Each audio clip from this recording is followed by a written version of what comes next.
Hoje eu vim falar sobre uma técnica de alta complexidade que é denominada fertilização in vitro, que é a técnica clássica dos ciclos de reprodução assistida. É uma técnica bem estabelecida já desde 78, quando teve o primeiro ciclo de fertilização e que foi efetivado o nascimento da primeira criança por essa técnica. E sempre surgem algumas dúvidas de algumas pacientes, inclusive de alguns colegas ginecologistas, então eu vim hoje para esclarecer algumas coisas. A técnica de fertilização in vitro, ela basicamente mimetiza o que ocorre dentro da trompa, a gente leva para o laboratório. Então todo o processo de fertilização, que é a junção do óvulo com o espermatozoide, que naturalmente é feito dentro da trompa, a gente faz isso de forma artificial no laboratório. Sobre as indicações da fertilização in vitro, a fertilização in vitro, logicamente, ela não é para todo mundo.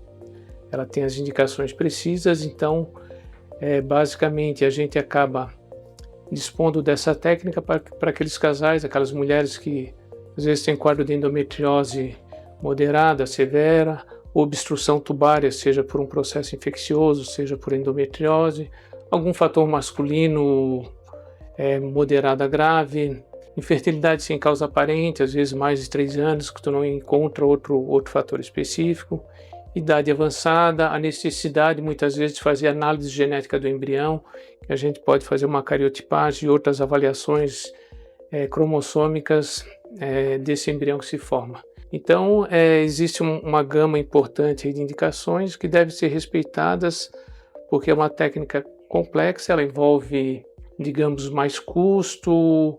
Então a estrutura é um pouquinho diferente de quando a gente faz uma inseminação, um ciclo de coito programado ou procedimentos cirúrgicos por videolaparoscopia visando a restauração da fertilidade. Ainda com relação à fertilização in vitro, no Brasil principalmente a gente utiliza muito a ICS. ICS, o que seria? É a injeção intracitoplasmática de gameta. A diferença da FIV clássica é que na FIV clássica a gente coloca um óvulo numa placa com meio e ali coloca um número X, que são alguns milhares de espermatozoides, e um deles entra de forma, digamos, natural e fertiliza o óvulo. Na ICS, como ela tem um percentual de fertilização do óvulo maior, a gente escolhe um espermatozoide viável para cada óvulo. Então a gente, com uma microagulha, injeta ele diretamente dentro do óvulo, fazendo o processo de fertilização. Como eu falei, a nível Brasil, a maioria das clínicas hoje, para a grande maioria das fertilizações, é feito pela injeção intracitoplasmática de gameta. O processo de estimulação para uma fertilização, ele varia de 10 a 12 dias, então o ciclo de FIV até a captação pode-se dizer que é em torno de 14 dias.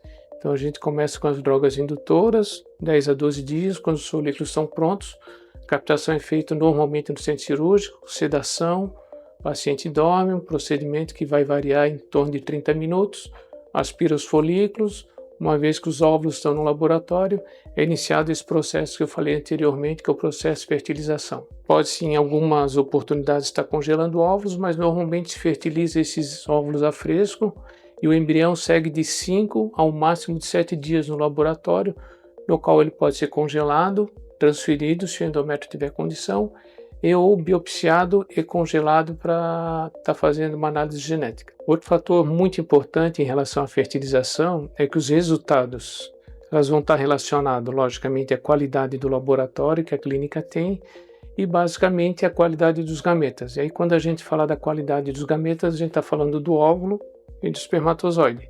Isso tem uma relação direta com a idade, principalmente do óvulo, que hoje ainda costuma ser o maior preditor de sucesso para a gente passar para os casais, para a paciente, o percentual de efetividade que essa fertilização vai ter após um processo de transferência para dentro do útero de um embrião viável.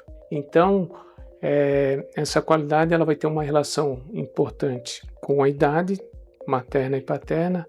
Atualmente ainda tem alguma discussão, mas a idade da mulher ela ainda costuma figurar como o principal fator de prognóstico em fertilização.